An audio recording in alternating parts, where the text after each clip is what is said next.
Ang mga aso ay nakahukay ng isang libingan at ang tanawin sa loob ng bukas na kabaong ay nagpamangha sa lahat. Sa tahimik na sementeryo ng San Joaquin, makapal na kulay abong ulap ang bumalot sa paligid. Ang hangin ay puno ng kahalumigmigan at isang banayad na simoy ang umihip sa mga dahon ng matatandang punong nakapaligid sa mga nicho. Ang tanging tunog na pumunit sa katahimikan ay ang pagbasag ng mga tuyong sanga sa ilalim ng kanilang mga paa. Mabigat ang hangin, puno ng lungkot at pagtataka. Ang kabaong ni Adrian Solis, yari sa madilim at makintab na kahoy, ay nakapuwesto sa ibabaw ng mga metal na stand, handa ng ilubog sa lupa. Sa paligid nito ay naroon ang humigit kumulang 20 nagluluksa. Nakayuko ang mga ulo. Ang ilan ay pinipigilan ng kanilang mga luha gamit ang panyo. Ang pari ay nagbigay ng sermon tungkol sa panandalian ng buhay at pangakong kapayapaang walang hanggan, ngunit tila ang kanyang mga salita ay naglaho sa ulap ng kalungkutan. Gayunpaman, sa gitna ng mapanglaw na eksena, 3 figura ang pumukaw ng pansin, lumalabas sa ordinaryo. Sina Bruce, Celine at Tyson. Ang 3 itim na asong ito ay nagpakita ng pagkabalisa mula nang pumasok sa sementeryo. Si Bruce, ang pinakamalaki at pinakamalakas sa 3, ay nakatayo ng matikas. Ang kanyang mga tainga ay nakataas at ang tingin ay nakatuon sa kabaong. Si Celine, payat at mabilis, ay paikot-ikot sa bagong hukay. Ang kanyang mga ungol ay mahina ngunit tila may kahulugan. Si Tyson naman, na may seryoso at maingat na kilos, ay umupo sa gilid ng libingan, nakatitig sa kabaong na tila may naririnig na tawag. Agad na naging sentro ng atensyon ng mga aso. Ang ilan sa mga nagluluksa ay bumulong at nagturo sa kanila, habang ang iba naman ay piniling huwag pansinin ang kakaibang kilos ng mga ito. Ngunit hindi tumigil ang mga hayop. Si Bruce ay naghukay ng lupa gamit ang kanyang mga kuko na parang gumagawa ng isang hindi nakikitang landas. Ang kanyang mga kilos ay mabilis at halos desperado, at ang kanyang malalalim na paghinga ay tumagos sa sermon ng pari. Ang mahabang alulong ni Selene ay umalingaw sa sementeryo na nagdulot ng kaba sa mga tao. Nagtinginan ang mga nagluluksa, ngunit walang lumapit upang pigilan sila. Ang ilan ay nag-isip na ang mga aso ay nagdadalamhati lamang para sa kanilang yumaong amo. Gayunpaman, ang kanilang matitinding titig at layunin sa kanilang kilos ay tila may itinatagong kaalaman na lampas sa pag-unawa ng tao. Si Clara Moreno, isang batang pulis, ay kabilang sa mga naroroon. Ang kanyang utos na magbantay sa libing ay hindi nagkataon lamang. Ito'y kaugnay ng mga ulat ng alitan sa ari-arian ni Adrian. Bagamat wala siyang inaasahang seryosong gulo, ang kanyang pakiramdam ay nagsabi sa kanya na magbantay. Sa kanyang malinis na uniforme, siya'y tumayo sa gilid, nakapamewang, tahimik na nagmamasid. Ang kanyang mahinahong ekspresyon ay nagtago ng hindi mapakaling damdamin tungkol sa kilos ng mga aso. Ang kakaiba, naisip niya habang si Tyson ay dahan-dahang tumayo at lumapit sa kabaong. Parang binabantayan nila ito o may gustong ipahiwatig. Lumapit ng kaunti si Clara Moreno, ngunit natigilan, napansin ang isang bagay sa tingin ni Bruce. Hindi ito galit o takot, kundi isang matibay na determinasyon, isang lalim ng layunin na bihirang makita sa hayop. Pinag-isipan niyang makialam, ngunit nagpasya siyang maghintay. Iniisip na marahil ang eksenang ito ay simpleng pagpapakita ng kalungkutan ng mga aso.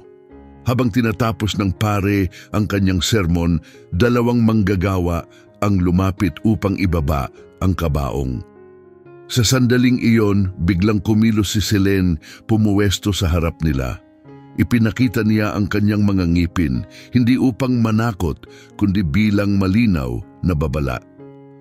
Ang mga tao ay bahagyang umatras at ang kanilang mga bulungan ay lalong tumindi. Isang matandang babae ang mahigpit na humawak sa kanyang rosaryo, nagdarasal ng mahina sa gitna ng tensyonado at mabigat na hangin. "May magkontrol sa mga asong yan!" Sigaw ng isang malalim na boses mula sa likuran. Napabuntong hininga si Clara Moreno at lumapit upang ayusin ang sitwasyon. "Kalma lang," utos niya, ang tono'y matatag. "Mga hayop lang sila, tumutugon lang sila sa paligid." Ngunit habang nagsasalita, isang anino ng pag-alilangan ang bumalot sa kanyang paniniwala. Ang kilos ng mga aso ay tila higit pa sa simpleng pagluluksa. May layunin sa kanilang ginagawa, isang misteryong hindi niya maipaliwanag. Lumapit ang isang matandang babae, ang kanyang mukha ay bakas ng mga taon at marahang hinawakan ang braso ni Clara. Ang kanyang mga mata, puno ng takot at karunungan, ay tumitig kay Clara. "Nakita ko na ito dati, anak," bulong niya, ang boses na puno ng bigat na agad nakakuha ng pansin ni Clara.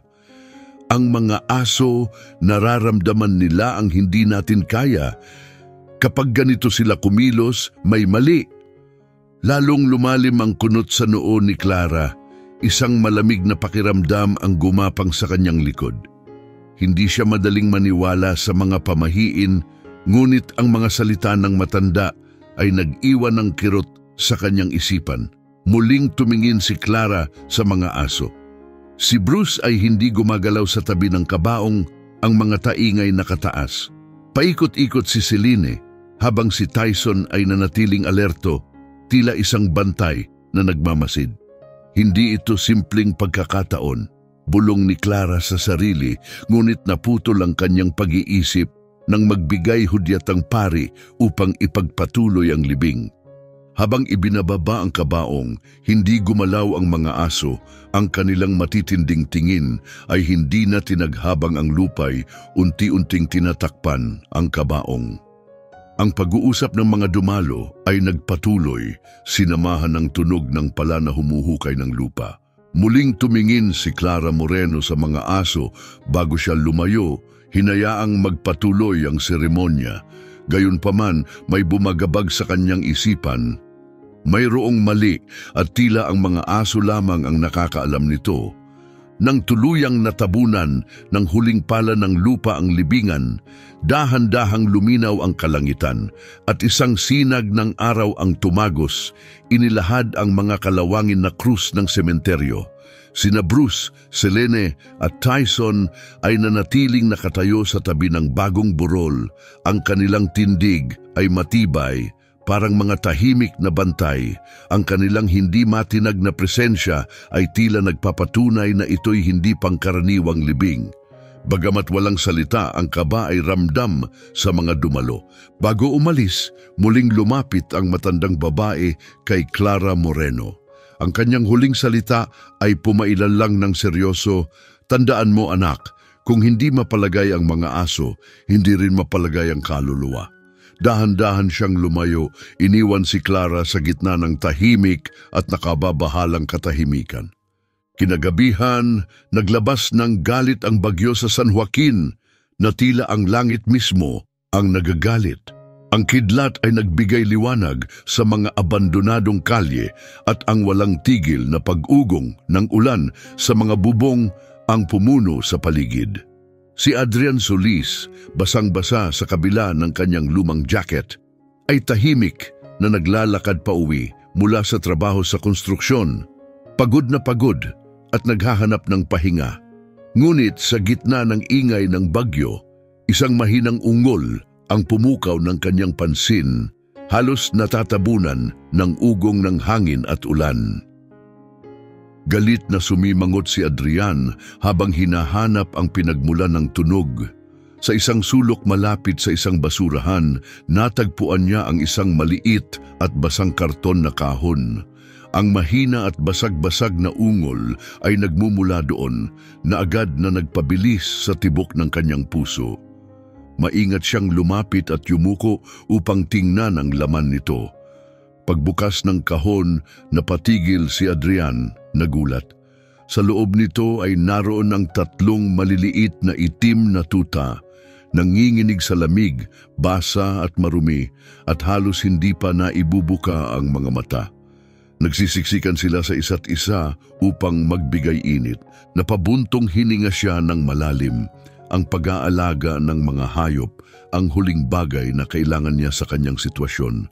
Hirap na nga siyang itaguyod ang sarili, ngunit ang iwan sila roon ay hindi isang opsyon.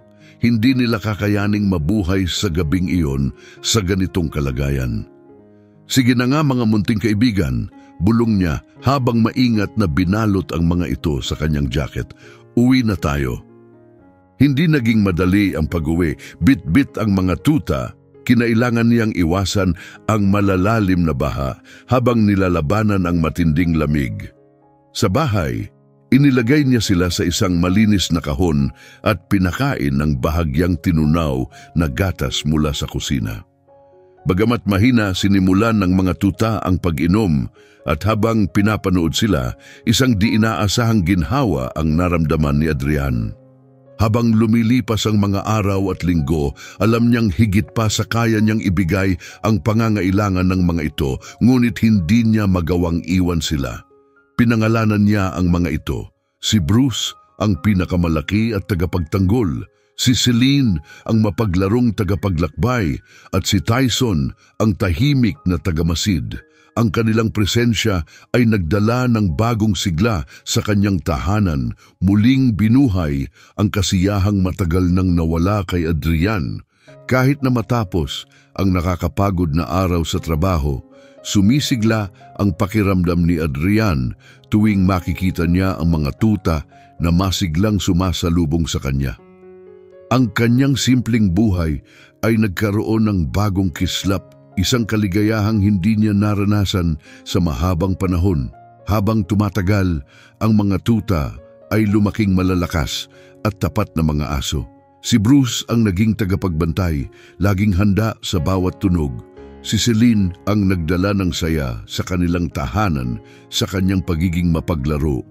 At si Tyson, tahimik ngunit laging nararamdaman ang damdamin ni Adrian, ay tila may malalim na koneksyon sa kanya. Hindi lamang sila alaga, sila ang kanyang pamilya. Sa matinding kaibahan sa masayang panahong iyon ay ang kasalukuyang malungkot na eksena. Sina Bruce, Celine at Tyson ay nanatili sa tabi ng bagong tabon na libingan ni Adrian, matatag sa kanilang pagtangging umalis. Ang basa-basang lupa ay humahalo ang amoy sa lamig ng hangin ng hapon. Umalis na ang mga nagluluksa, naiwan ang nakakakilabot na katahimikan.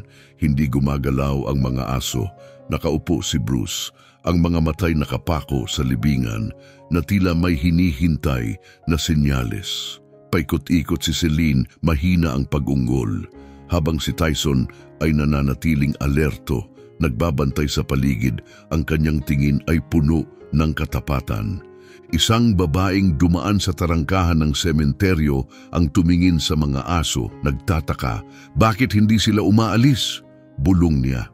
Walang makapagbigay ng paliwanag. Habang ang araw ay lumulubog sa likod ng mga burol, ang gintong liwanag nito ay tumama sa mga kalawangin na krus at mga lumang nitso, nagbibigay ng solemning sinag.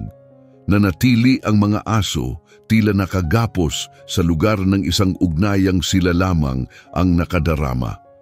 Napabuntong hininga si Bruce at si Celine, naghahanap ng ginhawa, ay ipinatong ang ulo sa likod niya. Si Tyson, sa kabila ng lahat, ay hindi binawi ang tingin mula sa libingan. Ang kanilang katapatan ay damang-dama sa tahimik na hangin ng sementeryo. Ang koneksyon ni na Adrian at ng mga aso ay napakalalim na ang kanyang pagkawala ay tila hindi nila matanggap. Higit pa sa kalungkutan ang ipinakita nila. Ito'y isang matinding pakiramdam na ang kanilang minamahal na amo ay hindi nararapat na mailibing sa ilalim ng malamig na lupa. Nang bumagsak ang takipsilim, itinaas ni Bruce ang kanyang ulo at naglabas ng mahabang, malungkot na alulong na umalingaw-ngaw sa buong sementeryo. Ang tunog ay puno ng damdamin, tila may dalang mensaheng malalim at hindi maipaliwanag. Agad na sumabay sina Selene at Tyson at ang kanilang sama-samang alulong ay naging isang nakakakilabot na elehiya, puno ng matinding dalamhati at tila may panawagan para sa kasagutan. Dahan-dahang lumapit ang tagapag-alaga ng sementeryo, isang matandang lalaking bakas ang mga tao ng hirap sa kanyang mukha, hawak ang isang lampara. May kakaiba sa mga asong ito, mahina niyang sinabi, habang pinapanood sila ng may halong pagkamangha at paggalang. Hindi siya gumawa ng anumang kilos upang guluhin sila. Ang kanilang seryosong ekspresyon at ang tindi ng kanilang pagbabantay ay nagpahinto sa kanya, parang naramdaman niyang wala siyang karapatang makialam. Binalot ng dilim ng gabi ang sementeryo, ngunit sina Bruce, Celine at Tyson ay nanatiling matiyagang nagbabantay sa libingan, parang mga estatwang hindi natitinag sa kanilang layunin. Ang kanilang pagbabantay, pinatatag ng ugnayang kahit kamatayan ay hindi kayang putulin, ay naging isang malinaw na patunay ng kanilang hindi matitinag na katapatan at pagmamahal. Habang nananatili ang lamig ng bukang liwayway, isang kakaibang tagpo ang naganap sa sementeryo ng San Joaquin.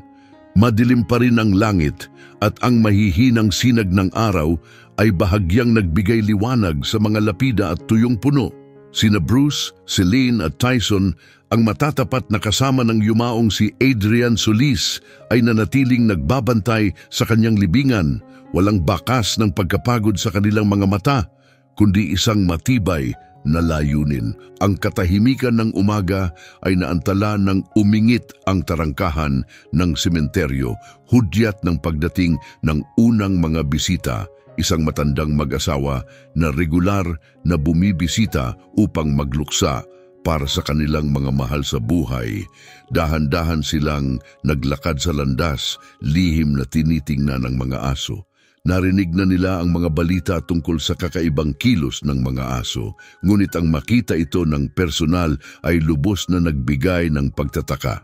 Si Bruce ay mariing naghuhukay sa libingan, mabilis na tumatalsik ang lupa mula sa kanyang mga paa.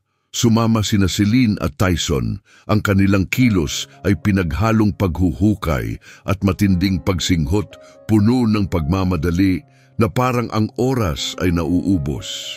Ano kaya ang hinahanap nila? Mahina tanong ng matandang babae habang mahigpit na itinakip ang kanyang balabal sa balikat.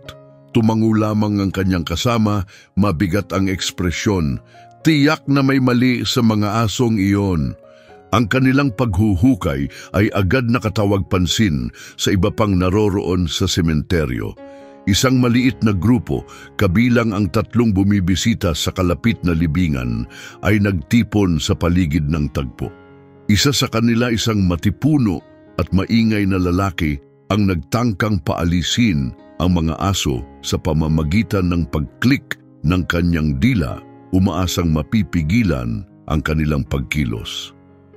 "Umalis kayo rito mga hayop, hindi kayo nararapat dito," sigaw ng lalaki. Bahagyang tumigil si Bruce, itinaas ang ulo at tumitig ng mariin sa lalaki. Isang tingin na nagpatigil at nagpatras sa kanya. Tumahol si Selene ng matalim bilang sagot, habang si Tyson ay patuloy sa paghuhukay, tila walang pakialam sa kaguluhan. Dumami pa ang mga tao na akit ng kakaibang eksena, bumuo ng isang maliit na pulutong sa paligid ng libingan. Ang hangin ay puno ng tensyon. Ang mga bulong ng haka-haka ay kumalat, nagtataka sa kakaibang kilos ng mga aso, habang ang ilan ay nagtangkang paalisin sila. Ngunit nanatili ang mga hayop matatag sa kanilang pwesto. Tumayo si Bruce ng matatag sa harap ng libingan, parang ang mismong buhay niya ay nakasalalay dito. Sina Celine at Tyson ay pumuwesto sa magkabilang gilid niya, bahagyang nakalitaw ang kanilang mga ngipin. Hindi sa intensyong manakot, kundi bilang malinaw na babala na walang dapat makialam. Kakaiba ang kilos ng mga asong yan, puna ng isang babae sa karamihan. Ano kaya ang hinahanap nila? Ang tagapag-alaga ng sementeryo, naakit ng ingay, ay lumapit ng may mabagal at maingat na hakbang. Nang makarating siya sa tagpo, tiningnan niya ito at umiling. "Ito'y hindi pangkaraniwan," sabi niya, na agad na nakakuha ng atensyon ng mga tao. "Matagal na akong nagtatrabaho rito, pero hindi ko pa kailanman nasaksihan ang ganitong bagay." Sa sandaling iyon, dumating si Clara Moreno, suot ang kanyang uniforme bilang pulis. Ang kanyang buhok ay mahigpit na nakaayos, at ang kanyang mukha ay puno ng determinasyon. Narinig niya ang mga usap-usapan tungkol sa mga aso kaninang umaga at nagpunta upang makita ang lahat ng personal. Napakunot noo si Clara nang makita ang mga aso na nagdidigma sa lupa. "Anong nangyayari rito?" Tanong niya ng may diin. Opisyal, panimula ng tagapag-alaga. "Ang mga asong ito ay naghuhukay sa libingan ng kanilang amo. Sinubukan naming pigilan sila, pero hindi sila natitinag." Pinanood ni Clara ng mabuti sina Bruce, Celine at Tyson. Ang mga mata nila ay may parehong tindi at desperasyon na naaalala niya mula noong araw ng libing. Kahit na ayaw niyang bigyang kahulugan ng sobra ang kanilang ginagawa, hindi niya kayang baliwalain ang malinaw na layunin sa kanilang kilos. Paano kung panimula ng isang babae sa karamihan, ngunit agad na napahinto, tila nag-aalinlangan? "Anong ibig mong sabihin?" tanong ni Clara, lumingon sa kanya. "Paano kung wala talaga ang katawan sa ilalim?" Sagot ng babae, halos bulong. "Parang may hinahanap ang mga aso, o baka may sinasabi sila sa atin." Isang malalim at hindi mapakaling katahimikan ang bumalot matapos ang kanyang mga salita. Napabuntong hininga si Clara, dama ang bigat ng sitwasyon na unti-unting lumalatag. Lumingon siya sa tagapag-alaga ng sementeryo. "Kailangan nating buksan ang libingang ito," sabi niya ng may buong pagtitiwala. Napataas ang kilay ng tagapag-alaga sa pagkagulat. "Sigurado ka ba?" tanong nito. "Hindi ito basta-bastang desisyon." "Naiintindihan ko," sagot ni Clara, "pero malinaw na may mali rito na hindi natin pwedeng baliwalain." Armado ng mga kagamitan mula sa sementeryo, sinimulan nilang hukayin ang lupa mula sa ibabaw ng kabaong. Tahimik na nanood sina Bruce, Selene at Tyson, tila alam nilang pansamantala silang wala sa aksyon. Ang mga tao sa paligid ng libingan ay nagtipon, halatang nararamdaman ang tensyon at pananabik. Nang mayahon ang kabaong, lumapit si Clara Moreno. Sa nanginginig na mga kamay, binasag ng tagapag-alaga ang mga selyo at binuksan ang takip. Isang sabay-sabay na paghinga ang narinig mula sa mga tao nang makita nila ang loob. Ang kabaong ay walang laman, maliban sa isang unan at isang nakatuping kumot. Walang bakas ng mga labi ni Adrian Solis. Ang hangin ay puno ng hindi paniniwala. Ang ilan ay umatras habang bumubulong ng mga dasal, at ang iba naman ay nagkatinginan na puno ng takot at pagkalito. "Walang saysay ito," bulong ni Clara Moreno. "Ang mga matay nakatuon sa walang laman na kabaong." Tumahol ng malakas si Bruce, parang sumasang-ayon sa kanyang iniisip. Maingat namang inamoy ni Celine ang paligid ng kabaong, habang si Tyson ay pumuwesto sa tabi ni Clara, tila naghihintay. Tumingin si Clara sa mga taong nakapalibot. "Pakiusap, manatili kayong kalmado," sabi niya. Ang boses ay matatag, ngunit puno ng awtoridad. "Ang nakikita natin dito ay hindi na simpleng libingan, kundi isang kasong kailangang imbestigahan." Habang bumubulong ang mga tao sa paligid, inutusan ni Clara ang tagapag-alaga na siguraduhin ang kaligtasan ng lugar. Ramdam niya ang pagbuo ng mas malalim na misteryo sa kanyang isipan, ngunit marami pa ang hindi malinaw. Sina Bruce, Selene at Tyson ay nanatili sa tabi niya, tila alam na ito pa lamang ang simula ng isang mas malawak na problema. Tanghali na nang lumabas sina Clara Moreno kasama sina Bruce, Celine at Tyson mula sa sementeryo. Ang mga bulong ng tao ay nananatiling nakatatak sa kanyang isipan kasabay ng malinaw na imahe ng walang laman na kabaong. Ang buong sitwasyon ay tila labag sa lohika at kahit itinuturing ito ng kanyang mga nakatataas na kaso ng pagnanakaw sa libingan, paulit-ulit na bumabalik sa isip ni Clara ang kilos ng mga aso. Ang kanilang mga galaw ay tila nagpapahiwatig ng mas malalim na bagay. Si Bruce ay naglakad ng may layunin kasunod sina Celine at Tyson. Mahigpit na hawak ni Clara ang kanyang notebook na puno ng mga obserbasyon, pinipilit buuin ang mga detalye sa kanyang isipan. Humingi siya ng kopya ng sertipiko ng kamatayan ni Adrian Solis, ngunit masyadong matagal ang pag-apruba nito. Mukhang maliit na bagay ito, pero nararamdaman niyang mahalagang piraso ito ng palaisipan. Dinala siya ng mga aso sa isang gilid ng sementeryo, isang lugar na bihirang puntahan at puno ng mga damo at bato. Biglang huminto si Bruce at nagsimulang maghukay sa isang partikular na bahagi. Sumama si Selene habang si Tyson ay tumingin kay Clara, tila tinatawag siya na lumapit. "Ano na naman kaya ang nakita ninyo?" bulong ni Clara sa sarili habang lumuhod sa tabi nila. Nahukay ng mga aso ang isang maliit na bagay na balot ng basang lupa. Dahan-dahang tinanggal ni Clara ang dumi at lumitaw ang isang lumang susi na may kalawangin na gilid.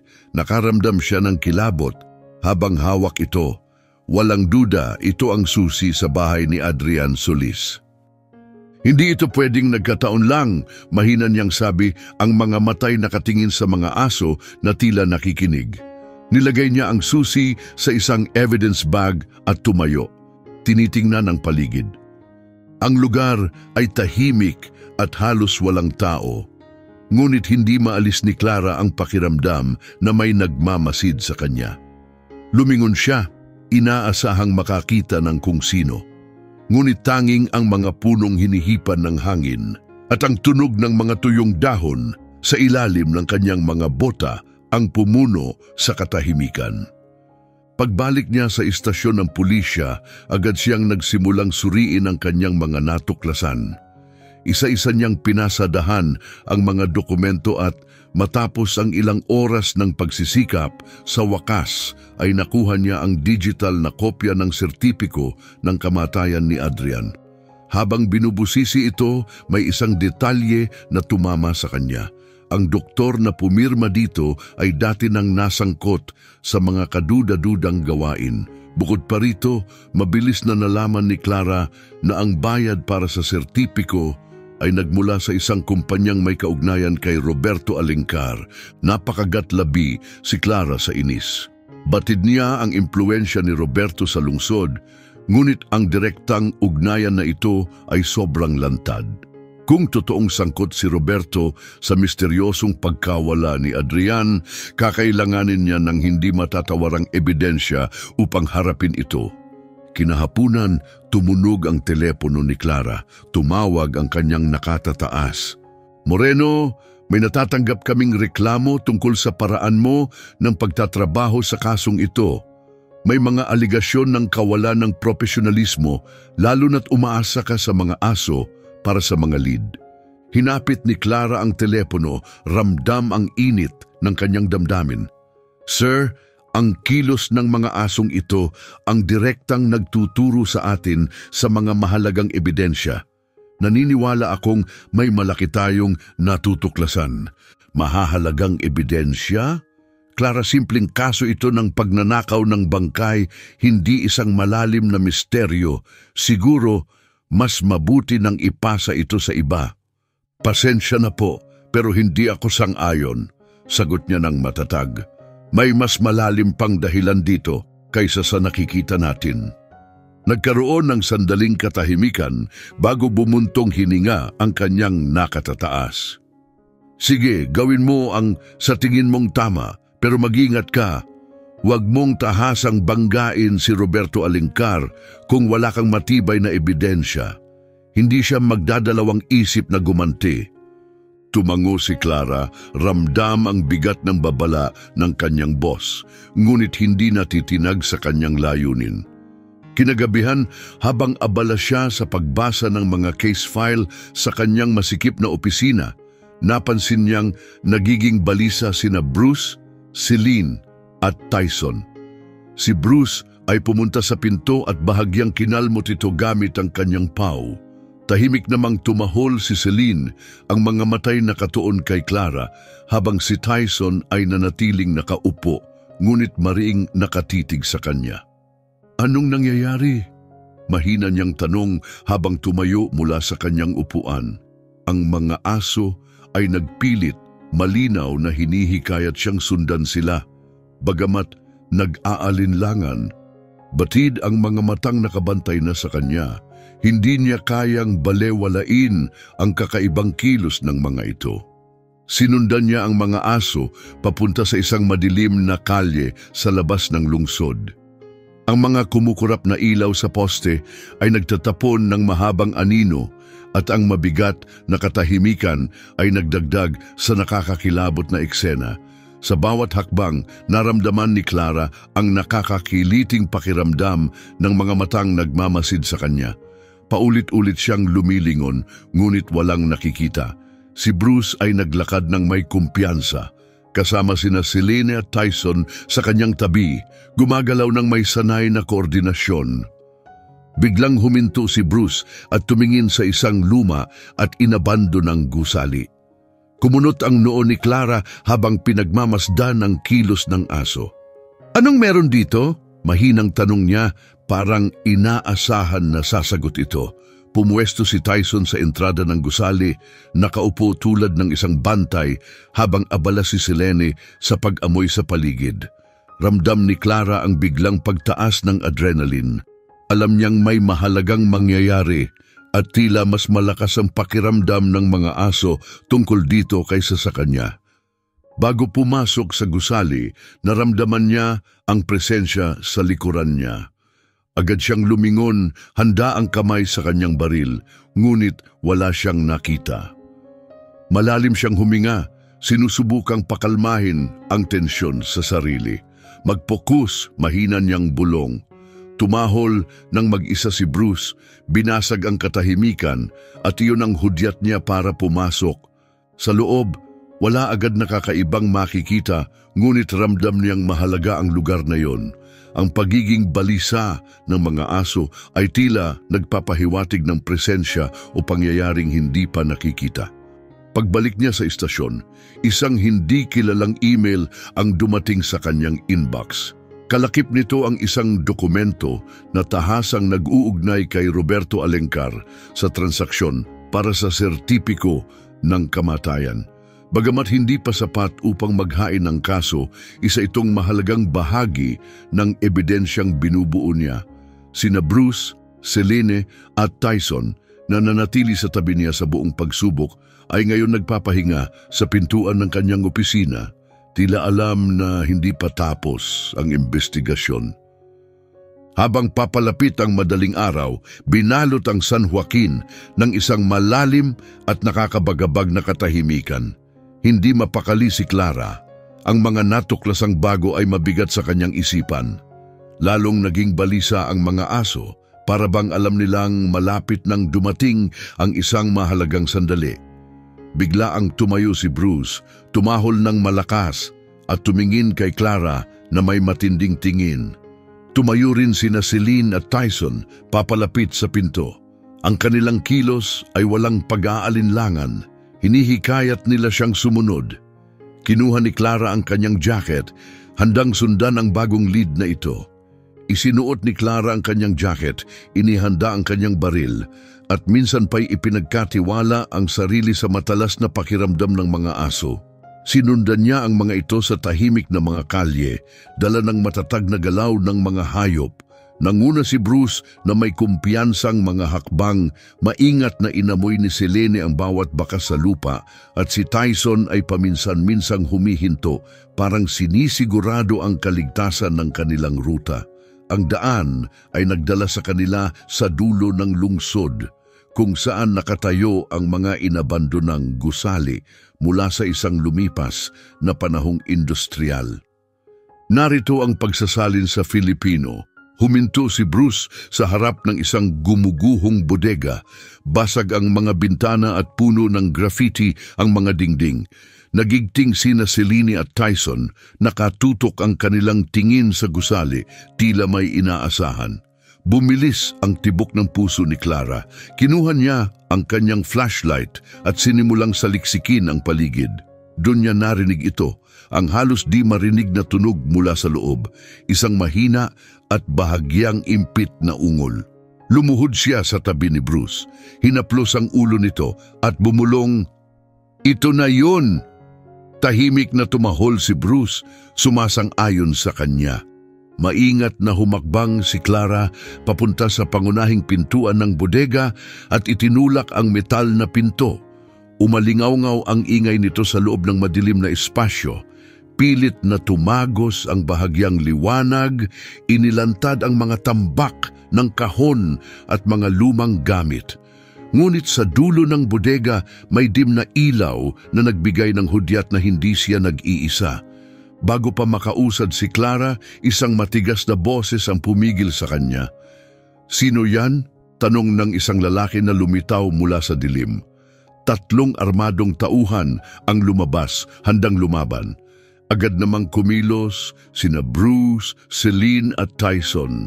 Sinugod ni Bruce ang pinakamalapit na kalaban at pinabagsak ito, habang pumuwesto sina Celine at Tyson upang protektahan si Clara. "Mga pulis!" sigaw ng isa sa mga tauhan sabay atras.